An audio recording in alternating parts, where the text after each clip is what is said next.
यो चाहिँ कर्रा साइबेरियन। यो उताको ढुङ्गाको परतिर देख्नुहुन्छ। यसको एकदमै टाउकोमा चाहिँ एकदम रातो एकदमै राम्रो कलर हुन्छ भने यसको स्टङ चुच्चो चाहिँ एकदमै स्टङ लामो चुच्चो हुन्छ।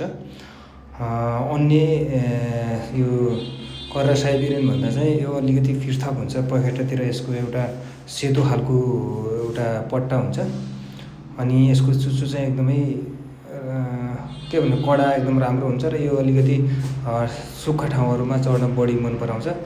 अनि नेपाली किंवदन्ती अथवा भारत र नेपालतिर चाहिँ के पनि छ भने यसलाई चाहिँ देख्यो भने शुभ हुन्छ अथवा धनलाभ हुन्छ हैन।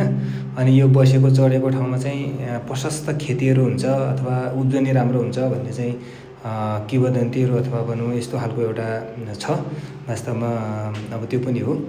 अनि यो चाहिँ एकदम हेर्दा धेरै आकर्षक यसको चुच्चो यसको खुट्टाहरू अनि त्यसपछि यसको जुन एउटा शरीरको स्ट्रक्चर छ नि एकदमै सुन्दर बहुत सुन्दर हुन्छ। यो जाजरकोट भेरी नगरपालिका 1 को हुलु जिउलाको खेतहरूमा यो गहुँ बाली हुने बेलामा चढ्दै गरेका एक जोडी साइबेरियन चराहरूको यो फोटोहरू हो। यतिको यो एउटा सुन्दर हुन्छ र यसको उडान पनि त्यत्तिकै राम्रो हुन्छ। मैले चाहिँ यो जाजरकोटमा पहिलो पटक देखेको छु अनि यसको संरक्षणको बहुत आवश्यक छ। तपाईहरुले पनि अब यदि यो साइबेरियन कर्रा साइबेरियनलाई कतै पनि देख्नुभयो भने यसलाई चाहिँ दुःख नदिनु होला, नमार्नु होला हैन। आफै पनि यसले चाहिँ बारीमा भएका किराहरू खाएर किसानहरूलाई सहयोग गर्छ। यो चाहिँ कर्रा साइबेरियन।